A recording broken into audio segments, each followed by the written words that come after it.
ஏசாயா தீர்க்கதரிசன புஸ்தகம் 9ஆம் அதிகாரம் 6ஆம் வசனம். நமக்கு ஒரு பாலகன் பிறந்தார், நமக்கு ஒரு குமாரன் கொடுக்கப்பட்டார், கர்த்தத்துவம் அவர் தோளின் மேல் இருக்கும். இந்த வசனத்திலே நாம் பார்த்தீங்கன்னு சொன்னால், கடந்த நாட்களிலே கடந்த ஒரு 1.5 மாதம் இருக்கும் என்று நினைக்கிறேன், இந்த வசனத்தை வைத்து நாம் ஒரு வார்த்தையை தியானித்தோம். அதிலே அவர் அதிசயமானவர் என்று சொல்லப்பட்டிருக்கிறது. நாம் ஆராதிக்கிற தேவன் அதிசயமானவர். அவரை நம்புகிற பிள்ளைகளுடைய வாழ்க்கையில் இன்றைக்கும் அவர் அதிசயங்களை செய்து கொண்டிருக்கிறார் என்கிற தலைப்பிலே கடந்த நாட்களிலே நாம் இந்த வார்த்தையை தியானித்தோம். இன்றைக்கு இந்த வேத பகுதியிலிருந்து நாம் தியானிக்க போகிற செய்தியின் தலைப்பு கர்த்தருடைய தோள்கள். அல்லேலூயா. கர்த்தருடைய தோள்கள் என்கிற தலைப்பிலே தான் நாம் இன்றைக்கு செய்தியை தியானிக்க போகிறோம். கர்த்தருடைய தோள்கள். அல்லேலூயா. சொல்லுங்க, கர்த்தருடைய தோள்கள். ஆமென். பாருங்க, பொதுவாக தோள்களை எதற்கு ஒப்பிட்டு சொல்வார்கள் என்றால், பலத்திற்கும் இல்லை ஒத்தாசையாய் நிற்பதற்கும் இல்லை அன்பிற்கும் அடையாளமாக ஒப்பிட்டு சொல்லுவார்கள். ஒரு குடும்பத்திலே ஒருவர் பொறுப்பெடுத்து அந்த குடும்பத்திற்கு ஒத்தாசையாய் நிற்கும்போது அவரை பார்க்கும்போது மற்றவர்கள் சொல்லுவார்கள், அந்த குடும்பத்துக்கு இவன் தோள் கொடுக்கிறவன் என்று. அல்லேலூயா. ஆனால் அநேக நேரத்தில் அப்படி தோள் கொடுக்கிற மனுஷனுடைய தோள்கள் தாங்க முடியாத பாரத்து நிமித்தம் சில நேரத்தில் சோர்ந்து போயிடும், சில நேரத்தில் அந்த தோள்கள் சரிந்து போயிடும், சில நேரத்தில் அந்த தோள்கள் பலவீனப்பட்டுரும். ஆனால் ஆண்டவருடைய தோள்கள் மட்டும் ஒரு நாளும் பலவீனப்படவும் செய்யாது, ஒரு நாள் சரிந்து விடவும் செய்யாது. ஏனென்றால் வேதம் சொல்லுகிறது, கர்த்தருடைய தோளில் என்ன இருக்கிறது? கர்த்தத்துவம் இருக்கிறது. அல்லேலூயா. ஆண்டவருடைய தோளில் கர்த்தத்துவம் இருக்கிறது. அல்லேலூயா. நம்முடைய பரிசுத்த வேதாகமம் நம்மை உண்டாக்கின தேவனை எந்த இடத்திலேயும் கர்த்தர் என்று நமக்கு காண்பித்து தரவில்லை, மாறாக கடவுள் என்று காண்பித்து தரவில்லை, மாறாக கர்த்தர் என்றுதான் இந்த பரிசுத்த வேதாகமம் நம்முடைய ஆண்டவரை காண்பித்து தருகிறது. அல்லேலூயா. ஆமென். கர்த்தத்துவம் என்றால் என்ன? ஆங்கில வேதாகமத்தை நீங்கள் எடுத்து பார்த்தால் தெரியும், அங்கே கவர்மெண்ட் என்று சொல்லப்பட்டிருக்கிறது கர்த்தத்துவத்தை குறித்து. அதாவது அரசாட்சி, அரசாங்கம், ஆளுகை, அதிகாரம் என்று இந்த கர்த்தத்துவத்தை குறித்து சொல்லப்பட்டிருக்கிறது. அல்லேலூயா. ஆமென். ஆண்டவராகிய இயேசு கிறிஸ்து கூட மத்தேயு எழுதின சுவிசேஷம் 28ஆம் அதிகாரம் 18ஆம் வசனத்திலே சொல்லுகிறார், எனக்கு வானத்துக்கும் பூமிக்கும் சகலத்திற்கும் அதிகாரம் கொடுக்கப்பட்டிருக்கிறது என்று. ஹல்லேலூயா. நம்முடைய ஆண்டவராகிய இயேசு கிறிஸ்துவுக்கு சகலமும் அதிகாரப்பட்டிருக்கிறது, சகலமும் அவருடைய ஆளுகைக்கு கீழ் கொடுக்கப்பட்டிருக்கிறது. ஹல்லேலூயா. முழு பரலோகமும் இந்த பூமியும் அண்ட சராசரங்களும் கிறிஸ்துவின் அதிகாரத்துக்கு உட்பட்டிருக்கிறது. அதனால் தான் அவருடைய அரசாங்கம் எப்படிப்பட்ட அரசாங்கமாய் இருக்கிறது என்றால், ராஜாக்களை தள்ளி ராஜாக்களை ஏற்படுத்துகிற அரசாங்கம் தான் கிறிஸ்துவின் அரசாங்கமாய் இருக்கிறது. பூமியில் உள்ள ராஜ்யங்களையும் ராஜாக்களையும் ஆளுகிறதான் இயேசு கிறிஸ்துவின் அரசாங்கமாய் இருக்கிறது. அல்லேலூயா. எல்லா துரைத்தனத்தையும் அதிகாரத்தையும் ஆளுகிற அரசாங்கம் இயேசு கிறிஸ்துவின் அரசாங்கம். அல்லேலூயா. ராஜாக்களின் சிங்காசனத்தை மாற்றி அமைக்கிற அரசாங்கம் தான் ஆண்டவராகிய இயேசு கிறிஸ்துவின் அரசாங்கம். அது மட்டுமல்லாமல் என்றென்றைக்கு மாறாத நிலையான அரசாங்கம் இயேசு கிறிஸ்துவின் அரசாங்கம். கரங்களை தட்டி சங்கீதம் 24:1 சொல்லப்பட்டிருக்கிறது, பூமியும் அதன் நிறைவும் உலகமும் அதன் குடிகளும் என் கர்த்தருடையது. சொல்லுங்க, என் கர்த்தருடையது. அப்படி என்றால் இந்த பூமியும் இதில் உள்ள குடிகளும் கர்த்தருடையது என்றால், நீங்களும் நானும் கர்த்தருடைய அதிகாரத்தின் கீழ் இருக்கிறவர்கள். அவர் உங்களையும் என்னையும் ஆட்சி செய்கிற ராஜாதி ராஜாவாய் இருக்கிறார். அவர் ஒருவரே ராஜாதி ராஜா. அவர் சமாதானத்தின் ராஜா. அவர் நீதி உள்ள ராஜாவாய் நம்மை அவர் ஆளுகை செய்வார். அல்லேலூயா. இன்றைக்கு அநேகர் சொல்றது, என் வாழ்க்கையில என்ன கொண்டு இனி யாருக்கும் ஒன்றும் பிரயோஜனம் இல்லை, ஏன்னா என்கிட்ட இனி ஒண்ணுமே இல்லை, என் வாழ்க்கை சீரழிஞ்சிட்டு, என் வாழ்க்கை நிர்மூலமாகி சிதறடிக்கப்பட்டது என்று அநேக அநேகர் தன்னுடைய வாழ்க்கை குறித்த ஒரு நிலைமையை பார்த்து முடிவுக்கு வருகிறார்கள். ஆனால் கர்த்தர் சொல்லுகிறார், மகளே, உன் வாழ்க்கையின் அதிகாரம் இந்த சூழ்நிலையை பார்த்தல்ல, மாறாக உன்னை ஆட்சி செய்கிற கர்த்தருடைய கரத்திலே இருக்கிறது என்று கர்த்தர் சொல்லுகிறார். ராஜாதி ராஜாக்களையும் ராஜாக்களை தள்ளி ராஜாக்களை ஏற்படுத்துகிறவரால் உங்க வாழ்க்கையில் இருக்கிற சூழ்நிலையை மாற்ற முடியாதா? ஹல்லேலூயா. நிச்சயமாய் அவரால் எல்லா சூழ்நிலை நம்முடைய வாழ்க்கையில் மாற்ற முடியும். ஹல்லேலூயா. உங்களை குறித்து கர்த்தர் ஒரு தரிசனம் வைத்திருக்கிறார் என்றால், உங்களை குறித்து கர்த்தர் ஒரு வாக்குத்தத்தம் வைத்திருக்கிறார் என்றால், உங்களை சரியான காரியத்திலே சரியான லெக்கை அடையும்படியாக கர்த்தர் அந்த பாதையிலே கொண்டு நிறுத்த வல்லமை உள்ளவராய் இருக்கிறார். ஏனென்றால் அவர் உங்களை ஆளுகை செய்கிறவராய் இருக்கிறார். கரங்களை தட்டி கர்த்தரை மகிமைப்படுத்தலாமா?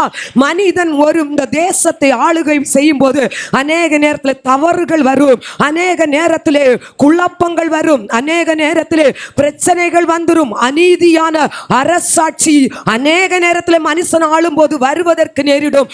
ஆனால் நீங்களும் நானும் ஆராதிக்கிற தேவன் ஆளுகை செய்யும் போது அங்கு அநீதி இருக்காது, நீதி இருக்கும். அங்கு குழப்பம் இருக்காது, ஒரு தெளிவான காரியங்கள் நடக்கும், அங்கு ஒரு சமாதானம் இருக்கும். அதனால்தான் கர்த்தர் நம்மை ஆளுகை செய்கிறவர்.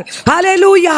இயேசு கிறிஸ்து சீசர்களிடம் சொன்னார், ஜெபிக்க வேண்டிய விதம் எப்படி என்று அவர்கள் கேட்கும்போது அவர்களுக்கு ஜெபிக்கிற காரியத்தை குறித்து சொல்லி கொடுக்கிறார். ஒரு ஜெப குறிப்பை கர்த்தர் ஒவ்வொரு நாளும் நீங்கள் சொல்லி ஜெபிக்க வேண்டும் என்று கற்றுக் கொடுத்தார். பரம மண்டலங்களில் இருக்கிற எங்கள் பிதாவே, உம்முடைய ராஜ்யம், உம்முடைய சித்தம் பரமண்டலத்திலே செய்யப்படுகிறது போல பூமியிலும் செய்யப்படுவதாக. இது தேவ ஜனம் ஒவ்வொரு நாளும் பிதாவாகிய தேவனை நோக்கி பார்த்து வைக்கிற ஜெப விண்ணப்பமாய் இருக்க வேண்டும். தேவனே நம்மை ஆளுகை செய்யும்படியாக, நம் ஒவ்வொரு விருப்பம் உள்ளவர்களாய் அவர் நம்மை ஆட்சி செய்யும்படியாக நம்முடைய வாழ்க்கை அவருக்கு ஒப்பு கொடுக்க வேண்டும். ஏனென்றால் அவர் ஆட்சி செய்தால் சமாதானம் இருக்கும், அவர் ஆட்சி செய்தால் குழப்பம் இருக்காது, அங்கு ஒரு தெளிவு இருக்கும். அவர் ஆட்சி செய்தால் பயம் இருக்காது. ஹல்லேலூயா. அங்கு ஒரு நம்பிக்கை இருக்கும். அதனால்தான் கிறிஸ்து சொல்லுகிறார், பரலோக ராஜ்யத்தின் ஆட்சி இந்த பூமியில் வர வேண்டும் என்று ஜெபியுங்கள். ஏன் சரீரத்தில் அவருடைய ஆட்சி இருக்கணும், நான் ஆளுகை செய்யக்கூடாது. ஹல்லேலூயா.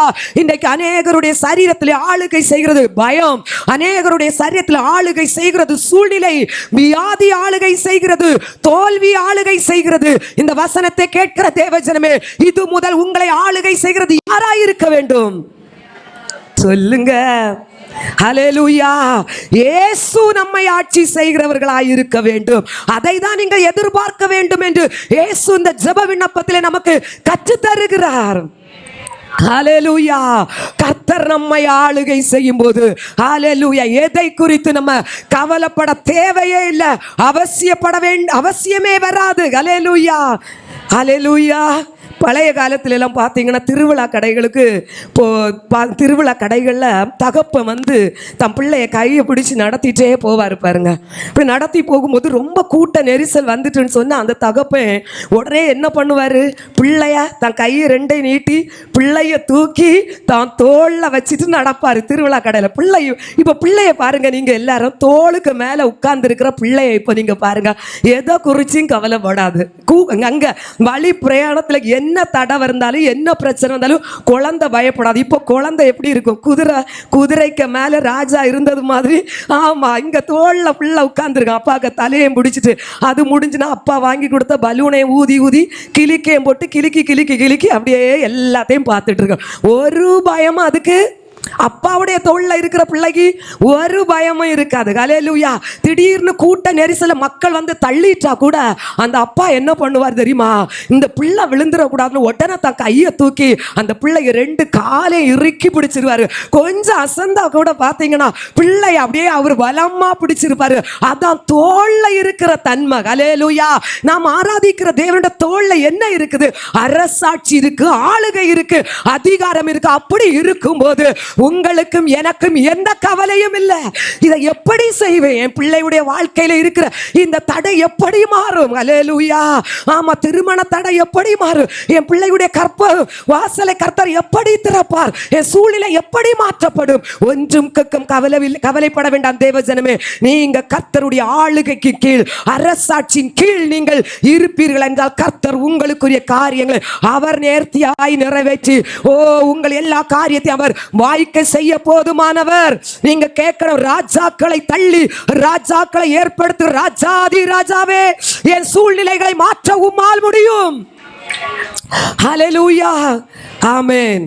உபாகமம் புஸ்தகத்திலே தேவ ஜனங்களை பார்த்து ஆண்டவர் சொல்லுகிறார் பாருங்க. உபாகமம் 1:31 ஆண்டவர் சொல்லுகிறார், ஒரு மனிதன் தன் பிள்ளையை சுமந்து கொண்டு போவது போல நீங்கள் இவ்விடத்திற்கு வருகிற வரைக்கும் நடந்து வந்த வழிகள் எல்லாவற்றிலும் உங்கள் தேவனாகிய கர்த்தர் உங்களை சுமந்து கொண்டு வந்ததை கண்டீர்களே. ஹல்லேலூயா, ஆமென். ஆண்டவர் இஸ்ரவேல் ஜனங்களை வனாந்தரத்திலே அவர் எப்படி கொண்டு வந்தேன் என்று சொல்லுகிறார் பாருங்க. சுமந்து கொண்டு, ஹல்லேலூயா, சுமந்து கொண்டு. ஒரு தகப்பன், ஒரு மனுஷன் தன் பிள்ளையை எப்படி சுமப்பான், அதே போல நான் உங்களை இந்த வழி பிரயாணத்தில் எல்லாம் நான் உங்களை சுமந்து கொண்டு வந்தேனே. அவர்கள் அந்த பாதை வனாந்தரம். ஹல்லேலூயா. ஆனா ஆண்டவர் கூட தான் இருந்தாரு. ஹல்லேலூயா. வனாந்தரத்தில் ஆண்டவர் கூட தான் இருந்தார். ஆமென். வனாந்தரம் தான், அங்கு பயம் நிறைந்த இடம் தான். ஹல்லேலூயா. ஆமா, சுட்டரிக்கிற வெயில் அடிக்கிற ஒரு வனாந்தரம் தான். ஆமா, திசை தெரியாத ஒரு இடம் தான். அடைக்கலம் இல்லாத அலைகிற ஒரு இடம் தான். விஷ பாம்புகள் நிறைந்த ஒரு இடம் தான். இருள் நிறைந்த இடம் தான். கரடு முரடான பாதை தான். ஆனாலும் கர்த்தர் கூட வந்து அவர் சொல்றாரு, ஒரு தகப்பன் தன் பிள்ளையை சுமப்பது போல நான் இந்த இடத்தில் நீங்க வந்து சேருகிற வரைக்கும் சுமந்து கொண்டு வந்தேனே. ஹல்லேலூயா, ஆமென். வனாந்தரத்திலே அந்த ஜனங்களை கர்த்தர் மேக ஸ்தம்பமாகும் அக்கினி ஸ்தம்பமாயிருந்து வழி நடத்தினார். எந்த இடத்துக்கு போனோம், எந்த பாதையில நடக்கணும், எந்த இடம் வரைக்கும் செல்லணும் உள்ளத இந்த ஜனங்களை மனுஷன் நடத்தல, தேவாதி தேவனே நடத்தினார். ஏனென்றால் அவர் ஆளுகை செய்து நடத்தினார். ஹல்லேலூயா, ஆமென். கர்த்தர் நடத்தினார் பாருங்க. வனாந்தரத்தின் பாதையிலே கர்த்தர் நடத்தினார். இன்றைக்கு நீங்க ஒருவேளை நினைக்கலாம் பாருங்க, என் குடும்பத்தை நான் தான் நடத்திட்டு இருக்கிறேன், என் குடும்பத்தை இதுவரைக்கும் போராடி போராடி நான் தான் நடத்துறேன் நீங்க நினைக்கலாம். கர்த்தர் சொல்றார், இல்ல மகளே, நீ நடத்தல, உன்னை நான் சுமந்து கொண்டு வந்தது நிமித்தம், உன் வாழ்க்கையில நான் ஆளுகை செய்த நிமித்தம் தான் நீ இதுவரைக்கும் நீ நடந்து கொண்டு வந்திருக்கிறாய். இதுவரைக்கும் இந்த பாதைகளை கடந்து நீ வந்திருக்கிறாய். எத்தனை நேரத்துல போதும் ஆண்டவரே, சோர்ந்து போயிருப்பீங்க, போதும் இந்த வாழ்க்கை போதும், இனி எனக்கு வாழ முடியாது, இந்த வேலை இனி எனக்கு வேண்டாம், இந்த ஊழியனே எனக்கு வேண்டான்னு எத்தனை நேரத்துல நீங்க சோர்ந்து போயிருப்பீங்க. நீங்களும் சோர்ந்திருப்பீங்க, நானும் சோர்ந்திருப்பேன். ஆனால் இன்றைக்கு நம்ம இந்த இடத்துல நிக்கிறோம் சொன்னா கர்த்தர் ஒரு தகப்பனை போல நம்மை சுமந்தது நிமித்தம், நம்மை தாங்கினது நிமித்தம். ஹல்லேலூயா.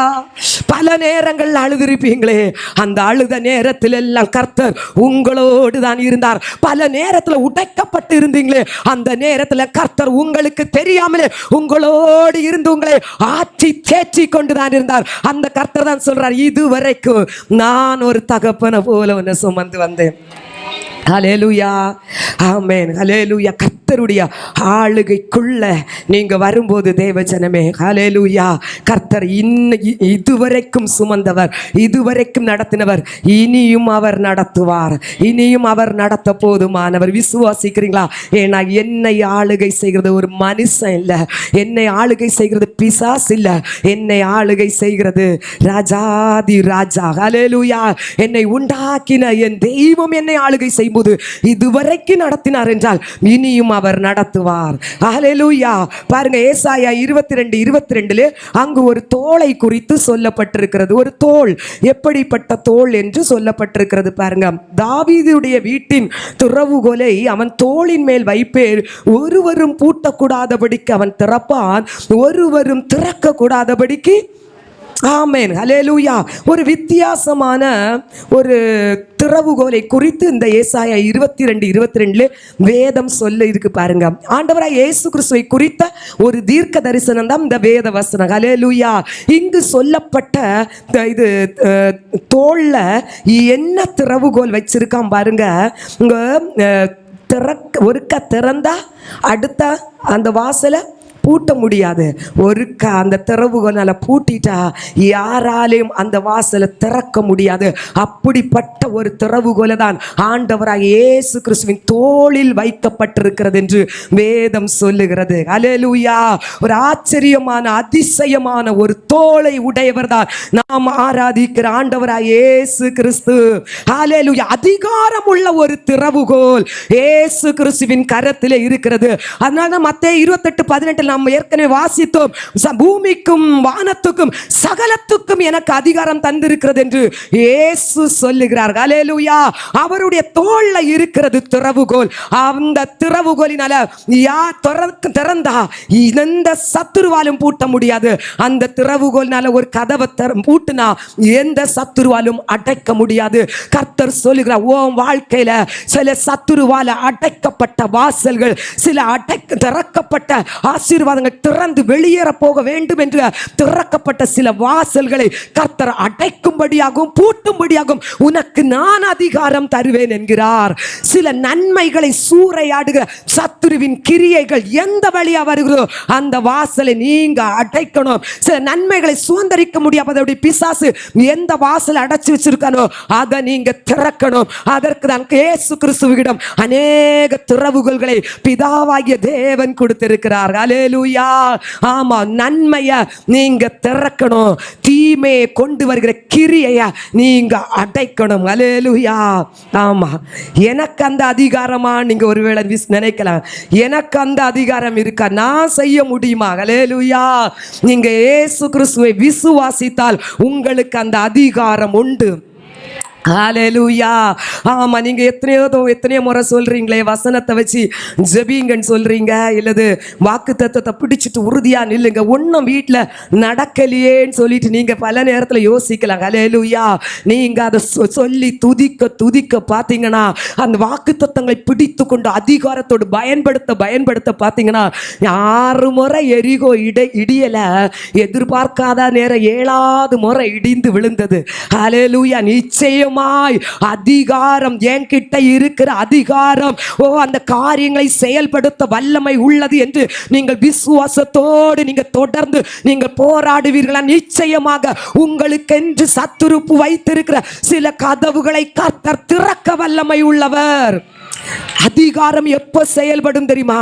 தந்திருக்கிற அதிகாரத்தை சந்தேகப்படாம பயன்படுத்தி கொண்டே இருக்கிறவர்களுக்கு தான் அதிகாரம் செயல்படும். காலம் ஒருவேளை தாமதித்தாலும் கர்த்தர் மேல் நம்பிக்கையா இருக்கிற மனுஷன் வெட்கப்பட்டு போக மாட்டான்.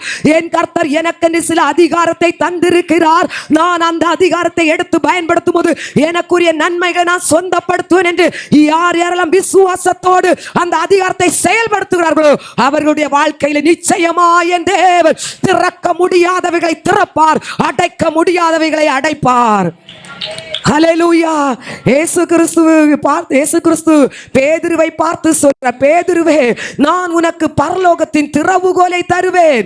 நீ இந்த திறவுகோலை பெற்ற பின் நீ சிலதை கட்டுவாய், சிலதை கட்டவிழ்ப்பாய். திறவுகோல் என்கிற அதிகாரத்தை பெற்றவர்கள் மட்டும்தான் சில நன்மைகளை சொந்தப்படுத்த முடியும், சில சாத்தானின் கிரியைகளை அழிக்க முடியும். இந்த வார்த்தை கேட்கிற தேவஜனமே, உங்களுக்கு கர்த்தர் அநேக திறவுகோலை வைத்திருக்கிறார். நீங்க நினைக்கிற பேதுருக்கென்று திறவுகோல் இருந்து எனக்கு அது கிடைக்குமா? பேதுருக்கென்று ஒரு சில திறவுகோல் இருந்து 3000 5000 திரளான ஜனங்களை தேவனுக்கு நேராக நடத்துகிற திறவுகோல், உங்களுக்கென்று ஒரு விசேஷ திறவுகளை கர்த்தர் வைத்திருக்கிறார். சில பிசாசின் ராஜ்யத்தை உங்க வார்த்தையின் மூலமாக அழிக்கிற அதிகாரத்தை கர்த்தர் உங்களுக்கு தந்திருக்கிறார். சிலர் சோர்ந்து போய் இருக்கிறவர்களுக்கு தீர்க்க தரிசனமாய் வார்த்தைகளை சொல்லி ஒன்று கூட ஆண்டவருக்குள் நிலை நிறுத்துகிற ஒரு அதிகாரத்தை உங்களுக்கு தந்திருக்கிறார். சில பிசாசின் கிரியைகள், ஆவிக்குரிய தன்மை சிந்தனைகளை இனம் கொண்டு அறிந்து கொண்டு ஆவிகளை காணுகிற ஒரு அதிகாரத்தை தந்திருக்கிறார். ஒவ்வொருவருக்கும் ஒவ்வொரு அதிகாரங்களை கர்த்தர் தந்திருக்கிறார். அந்த அதிகாரத்தை எடுத்து நம்ம பயன்படுத்தணும் தேவ ஜனமே.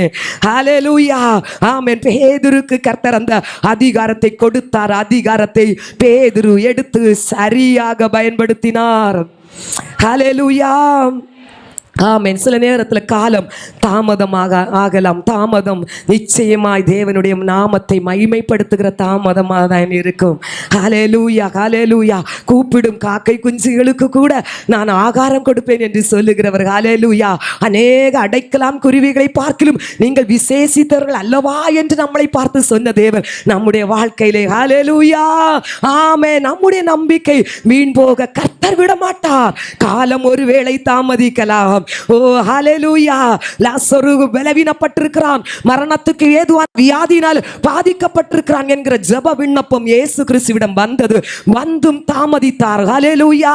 ஏன் தாமதித்தார்? அவர் ஜெபத்தை மறுக்கவில்லை, மாறாக அங்கு தேவ நாமம் மகிமைப்பட வேண்டும் என்பதற்காக தான் அவர் அங்கு காலம் தாமதித்தார். தேவ ஜனமே, நிச்சயமாக கால தாமதம் உங்க மூலமா தேவ நாமத்தை ஹல்லேலூயா மகிமைப்படுத்தும்படியாக தான் இருக்கும்.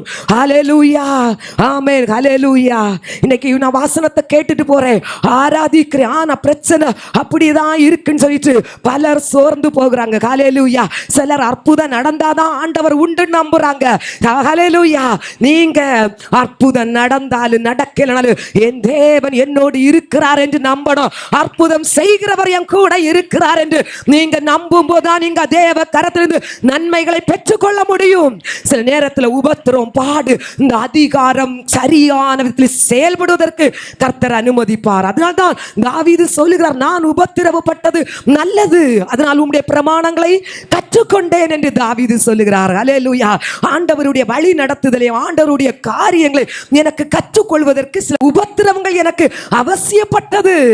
ஹல்லேலூயா. பேதுரு சொல்றார், என்னுடைய உபத்திரவத்தில் நான் பிரியப்படுகிறேன் என்று. ஹல்லேலூயா. இன்னைக்கு வாழ்க்கையில உபத்திரவம், கஷ்டம், வேதனை இல்லைன்னு யாராவது சொல்ல முடியுமா? நிச்சயமா ஒவ்வொருத்தவங்க வாழ்க்கையில ஏதாவது ஆண்டவரே சொல்றாரு, உலகத்துல உனக்கு உபத்திரவம், அந்த உலகத்தில் வாழுகிறது வரைக்கும் பிரச்சனை இருந்துட்டு தான் இருக்கு. ஏதோ பிரச்சனைகள் நம்முடைய வாழ்க்கையில் இருந்துட்டே தான் இருக்கு. ஹல்லேலூயா. பிரச்சனைகள் மத்தியிலும் தந்த அதிகாரத்தை விசுவாசத்தோடு செயல்படுத்துறவர்கள் தான் நன்மையை பெற்றுக்கொள்ளுங்க. ஒரு பிரச்சனை போனால் அடுத்த பிரச்சனை நம்முடைய வாழ்க்கையில் வரும். இதான் நியமம். ஹல்லேலூயா, ஆமென். பவுல் சொல்றார் பாருங்க, நான் என்னுடைய பிரச்சனைகளை, என்னுடைய துன்பத்தை நான் பிரியப்படுகிறேன். ஹல்லேலூயா. சிறைச்சாலை என்று சொல்றாரு, கட்டப்பட்ட அனுபவத்தில் சொல்றாரு, சரீரம் காயப்பட்ட சூழ்நிலை, வேதனை அனுபவத்தில் சொல்றாரு, என்னுடைய துன்பத்தை பார்த்து நீங்க துக்கப்படாதுங்க, வேதனைப்படாதுங்க. என்னுடைய கட்டுகளின் நிமித்தம், என்னுடைய காயங்களின் நிமித்தம் சுவிசேஷம் அதிவேகமாக பரவி கொண்டே இருக்கிறது. அரண்மனை எங்கும் இயேசு யார் என்பதை அறிந்து கொள்ளும்படியாக என்னுடைய வேதனை ஒரு பாதையாக சென்று கொண்டிருக்கிறது. கவலைப்படாதுங்க. ஹல்லேலூயா, ஆமென். ஹல்லேலூயா. சிறைசாலை தலைவன் ரட்சிக்கப்படுகிறார், சிறைசாலையில் வேலை பார்க்கிறவர்கள் ரட்சிக்கப்பட காரணம் என்ன? எனக்கு கர்த்தர் அனுமதித்த இந்த வேதனை. ஹல்லேலூயா, ஆமென். நிறைய நேரத்தில் பார்த்தீங்கன்னா உபத்திரவம், வேதனை நிச்சயமாக நம்முடைய அதிகாரம் அந்த வேதனையின் பாடிலே செயல்படுவதற்கு கூட கர்த்தர் ஹல்லேலூயா, ஹல்லேலூயா அனுமதி தருவார் தேவ ஜனமே. ஹல்லேலூயா, ஆமென். வனாந்தரம் பார்த்தீங்கன்னா வாக்கு தத்தத்தை சுதந்திரிக்கிற ஒரு பாதையாக தான் இருக்குமே தவிர வனாந்தரத்தின் பாதியிலே கர்த்தர் நம்மை விட்டு விட்டு அவர் போக மாட்டார். உங்களை குறித்த வாக்குத்தத்தம், உங்களை குறித்த தரிசனம், உங்களை குறித்த அழைப்பை கர்த்தர் சரியான நேரத்தில் அவர் நிறைவேற்றி முடிக்க வல்லமை உள்ளவர். ஹல்லேலூயா. ஒரு விசுவாசம் இருக்கணும். இன்றைக்கு நான் நடந்து கொண்டிருக்கிற இந்த வனாந்திரத்தில், ஓ என்னுடைய ராஜா, என்னை ஆளுகை செய்கிறவர், என் வாழ்க்கையை அதிகாரப்படுத்துகிறவர் என் கூட இருக்கிறார் என்கிற விசுவாசம். ஆமென். அவங்க தான் அதிகாரத்தை பயன்படுத்துவாங்க. ஹல்லேலூயா. ஆமா, அதிகாரம் அவங்க மூலமா தான் சரியாக செயல்படும். சோதனை நிறைய நேரத்தில் நம்மளை பலப்படுத்தும் பாருங்க. சோதனை ஆண்டவருக்காக ஸ்ட்ராங் ஆக்கும். சில நேரத்தில் பிரச்சனை நம்மளை ஆண்டவருக்காக இன்னும் அதிகமா உறுதிப்படுத்த வைக்கும். ஹல்லேலூயா. அதனால தான் ஆண்டவர் சில நேரத்தில் இந்த பாதைகளை கர்த்தர் அனுமதிக்கிறார். ஆனாலும் நம்முடைய வாழ்க்கையை ஆட்சி செய்கிறவர் அவர், ஆளுகை செய்கிறவர் அவர். சகலமும் நன்மைக்கு ஏதுவாக தான் நடக்கும். ஹல்லேலூயா. உங்க பார்வையில தீமைக்கு ஏதுவா நடந்துட்டு இருக்கிறது போல இருந்தாலும் முடிவு நன்மைக்கு ஏதுவாக தான் நடக்கும். யோசேப்பு சொல்றாரு, நீங்க என் வாழ்க்கையில தீமை செய்தீங்க, ஆனால் என் தேவன் என்னை ஆளுகை செய்கிற என்னுடைய ராஜாதி ராஜா அந்த தீமையை நன்மையாய் அப்படியே திருப்பி போட்டார். அதுதான் நாம் ஆராதிக்கிற ஆண்டவருடைய தன்மை. உங்களுக்கு விரோதமா யாரு தீமை போட வந்தாலும் தீமையை கூட நன்மையின் பாதையில் திருப்புகிறது தான் நம்மை ஆட்சி செய்கிற அந்த அரசாங்கத்தின் வல்லமை. ஹல்லேலூயா, ஆமென். ஒரு சகோதரி பார்த்தீங்கன்னா நம்முடைய பிரேயர் காலுக்கு துவக்க காலத்தில் வந்து கொண்டிருந்தாங்க. கிட்டத்தட்ட 5-6 வருடங்கள் அவர்களுடைய மூத்த மகன் மகனை விட்டு பிரிந்து சென்று விட்டார்கள். பிரசவத்திற்காக தாய் வீட்டுக்கு சென்றவள் அடுத்தது இங்க மாமியார் வீட்டுக்கோ கணவனார் வீட்டுக்கோ நான் வரமாட்டேன் என்கிற பயங்கர உறுதியா இருந்தா பாருங்க. பலர் போய் பேசினாங்க. பலர் போய் பேசி அவளுக்கு நல்ல ஆலோசனை கொடுத்து, உன் வாழ்க்கைக்கு இது பாதுகாப்பு இல்லம்மா, நீ கணவனார் கூட வந்து வாழு அப்படின்னு சொல்லும்போது எந்த ஆலோசனைக்கு அவக்கு செவி சாய்க்கிறது மாதிரியே இல்லை. முடியாது, நான் அந்த மனுஷனை கூட வாழவே மாட்டேன். அவன் வந்து பேச வந்தாலும் அந்த இடத்துல நான் செத்து தான் கிடப்பேன். இங்க அங்க என் புருஷன் வீட்டுல இருந்து யாருமே இங்க என் வீட்டுக்கு வந்துடக்கூடாது. அவ உறுதியா இருந்தா. நாட்கள் சென்று கொண்டிருக்கு, வருஷம் போயிட்டே இருக்குது. இப்ப இங்க இந்த பையன் வீட்லயும் பாத்தீங்கன்னு சொன்னா வேற திருமணம் ஏதாவது பண்ணி வச்சிருவோமா, அவ வர்றது மாதிரியே இல்லையே. இப்படிப்பட்ட ஒரு சூழ்நிலை சென்று கொண்டிருக்கிறது. இந்த பையனுடைய தாய் பாத்தீங்கன்னா என்னைக்கு இந்த பொண்ணு இந்த வீட்டுல இருந்து பிரிஞ்சு போனாலோ அண்ணுல இருந்து திறப்பில நின்று ஜெபிக்க ஆரம்பித்தாங்க. ஆண்டவர் கொடுத்த வாக்குத்தத்தத்தை பிடித்து அவங்க ஆண்டவரை உயர்த்த தொடங்கின. பகலா ஜெபிப்பாங்க பாருங்க. இங்க உபவாச கூட்டத்துக்கும் வருவாங்க. இந்த ஆராதனை முதல் அவங்க தான் வந்து உட்காருவாங்க. ஒரு அந்த காரியம் நடக்கிறதுக்கு எந்த சாத்தியமே இல்லை. அப்படிப்பட்ட ஒரு சூழ்நிலை முடிஞ்சதுன்னு இருந்த ஒரு சூழ்நிலையில அந்த தாய் விடாபிடியா ஜெபிச்சாங்க. என் ஜெபத்தை கர்த்தர் கேட்பார், ஜெபத்தை என் தேவன் தள்ள மாட்டார், ஜெபத்துக்கு ஒரு நாள் பதில் உண்டு என்கிற விசுவாசத்தோடு ஜெபிச்சாங்க.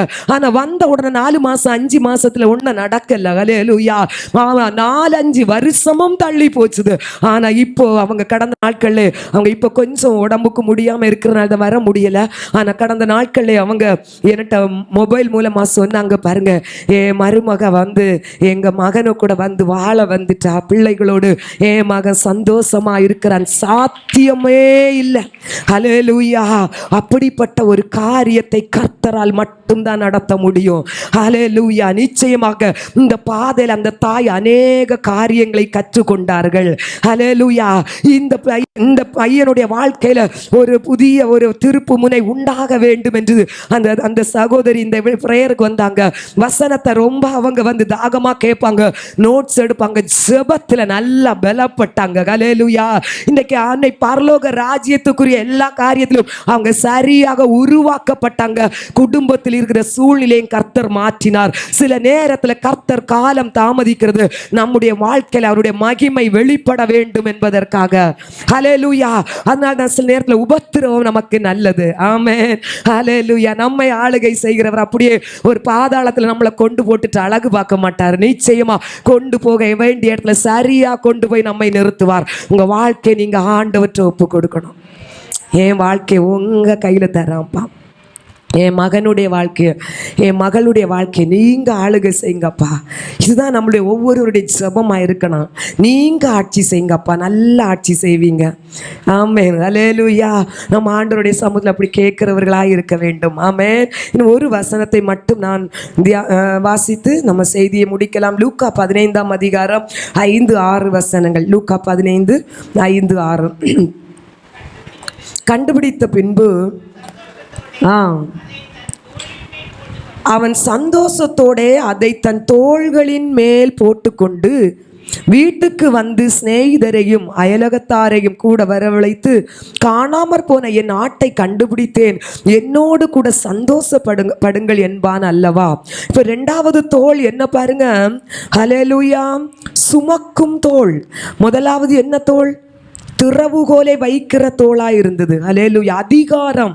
ஆமென். அந்த தோளில் இயேசு கிறிஸ்துவின் தோளில் அதிகாரம் இருக்கு. அந்த அதிகாரத்தை அவரை விசுவாசிக்கிறவர்களுக்கும் அவர் தந்திருக்கிறார். ஹல்லேலூயா. திறவுகோல் என்பது அதிகாரம். ஆமென். 2வதாக அவருடைய தோள் எப்படிப்பட்ட தோளா இருக்கிறது என்றால் சுமக்கிற தோளா இருக்கிறது. ஹல்லேலூயா. இங்கு ஆண்டவரை விட்டு வழி விலகி போன அந்த விசுவாசிகளை, ஆத்துமாக்களை ஒப்பிட்டு இந்த வேத பகுதியில் சொல்லுவதை பார்க்கலாம். அல்லேலூயா. ஒரு நாள் ஆண்டவரை அறிந்து ரட்சிக்கப்பட்டு வார்த்தையை கேட்டு ஞானஸ்தானம் எடுத்து அபிஷேகம் பெற்று ஆண்டவருக்குள்ளே ஆண்டவருக்காக ஓடி சில சூழ்நிலைகள், சில பிரச்சனைகள் மத்தியிலே ஆண்டவரை விட்டு தூரம் போன ஆத்துமாக்களை ஒப்பிட்டு ஆண்டவர் இந்த வேத பகுதியிலே காணாமல் போன ஆடு என்று சொல்லுகிறார். அல்லேலூயா. ஆண்டவரை விட்டு தூரம் போன ஆத்துமாக்கள், மனிதர்களை கர்த்தர் என்ன பண்ணுவாராம் என்றால் தன்னுடைய தோளில் வைத்து சுமந்து மறுபடியும் தன்னுடைய மந்தைக்குள்ளே அவர் கொண்டு நடத்துகிற நல்ல மேய்ப்பன் என்று சொல்லப்படுகிறது. ஆண்டவருடைய தோள் எப்படிப்பட்டது தெரியுமா? அவரை விட்டு நம்ம விலகி போனாலும் மறுபடியும் அவர் நம்மை தேடி வந்து அவருடைய தோளில் வைத்து சுமந்து அவருடைய மந்தைக்குள் கொண்டு நிறுத்துகிறது தான் கர்த்தருடைய தோள். ஹல்லேலூயா. ஆமாம், அந்த ஆடு பாருங்க, ஒரு விசேஷித்த ஆடு தான். ஏற்கனவே நான் கொஞ்சம் இதை குறித்து நம்ம தியானிச்சிருக்கிறோம். இந்த ஆடு என்ன ஆடு? காணாம போன ஆடு. ஒரு மேய்ப்பருடைய மந்தையில 100 ஆடு இருக்கு பாருங்க. அதுல அந்த மேய்ப்பன் வந்து ஒவ்வொரு நாளும் இந்த ஆடுகளுக்கு தேவையான புல்லு, தண்ணி அல்லது உடம்பு முடியாம வரும்போது அதுக்குரிய மருந்து எல்லாம் கொடுத்து சரியா அந்த மேய்ப்பன் நடத்தி வந்துட்டே இருக்கிறாரு. ஒரு நாள் பாருங்க, வழக்கம் போல இந்த மேய்ப்பர் வந்து வயல்வெளியில இல்ல காட்டு பகுதியில கொண்டு அந்த ஆடுகளை மேய்ச்சிட்டு ராத்திரி நேரத்துல ஆடுகளை ஒன்று சேர்த்து கூட்டுல அடைக்கலான்னு சொல்லி இருக்கும்போது ஒவ்வொரு ஆடையாய் எண்ணுறாரு இந்த மேய்ப்பர். எண்ணும் போது ஒரு ஆடு தொலைஞ்சிட்டு காணாம போயிட்டு 99 ஆடு தான் இப்ப இவருடைய மந்தையில இருக்குது. இப்ப இந்த ஆடு என்ன ஆச்சு தெரியுமா? ஆட்டுக்கு என்ன நடந்துன்னு சொன்னா, மந்தையில தான் சரியா அந்த ஆடு நின்று பாருங்க. திடீர்னு புல்லு மேய்ஞ்சிட்டு இருந்த இந்த ஆடு அப்படியே கொஞ்சம் தூரத்துல அப்படி பாக்குது. தான் புல்லு மேய்ஞ்சிட்டு இருக்கிற இடத்தை விடவும் நாங்க தூரத்துல இருக்கிற புல்லு பச்சை பசேலுன்னு அழகா, அது பார்வைக்கு அழகா இருந்த போல இருந்தோன்னா இது என்ன பண்ணுதுன்னு தெரியுமா? அது தான் இருக்கிற இடத்தை விட்டு அது மெதுவா மெதுவா அந்த புல்லையே பார்த்து அங்க போயிட்டு அப்படியே சாப்பிட்டு சாப்பிட்டு சாப்பிட்டு அது கண்ணு கொஞ்சம் அப்படியே மேல அப்படியே ஏறெடுக்குது பாக்குது பாருங்க. அங்க பின்னும் இங்க சாப்பிட்டு இருந்தபடியா இன்னும் ஆமா பெரிய ஒரு நல்ல பச்சை பசேல்னு புல் இருக்கு. இப்ப இந்த ஆடு அடுத்த இடத்துக்கு போயிட்டு இப்ப பாருங்க 2-3 இடத்தை தாண்டி மந்தையை விட்டு மேய்ப்பனை விட்டு 2-3 இடத்தை தாண்டி தாண்டி ஆடு போயிட்டு பாருங்க. அப்படியே போய் போய் போய் இந்த ஆடு இந்த முட்புதருக்குள்ள போய் மாட்டிட்டு. அல்லேலூயா. இப்ப இந்த ஆடு நினைக்குது, ஐயோ நான் மந்தையை விட்டு என் மேய்ப்பரை விட்டு நான் வந்துட்டேனே, ஓ என்ன இனி யாரு காப்பாத்துவா? இது அந்த முட்புதற்குள்ள தான் உடம்ப எப்படியாவது விடுவித்து மேய்ப்பர்கிட்ட வந்துடலான்னு ட்ரை பண்ணுது. முடியல, முள்ளு விடல. ஹல்லேலூயா. ஆமா, இங்க இவர் மேய்ப்பர் பார்த்தீங்கன்னு சொன்னா எண்ணுனதுல 1 குறைஞ்சிட்டு உடனே இவர் என்ன நினைச்சிருக்கலாம்? ஆமா இது திமிரு பிடிச்ச ஆடு, கீழ்ப்படிதல் இல்லாத ஆடு. பாரு இந்த 99 எவ்வளவு கீழ்ப்படிதலா நம்ம மந்தையில இருக்குது. போனா போட்டோம், காலையில பார்த்துடலாம் அப்படின்னு சொல்லிட்டு விடல. ஆனா விடுவான் ஒருத்தன். யாரு விடுவான்? ஆமாம், நல்ல மேய்ப்பன் விட மாட்டான், கெட்ட மேய்ப்பன் விட்டுருவான். காலையில் உயிரோட இருந்தால் பார்த்துடலான்னு. ஆனால் அந்த நல்ல மேய்ப்பன் என்ன பண்ணுறாரு பாருங்க, தன்னுடைய தடியை எடுத்துட்டு என் ஆடு எங்கே போச்சு? இருட்டாக இருக்குது, வெளிச்சம் இல்லை. ஆமாம், பல இந்த விஷ பிராணிகள் எல்லாம் போகிற பாதையில் இருக்கும். எதை குறிச்சும் கவலைப்படலை.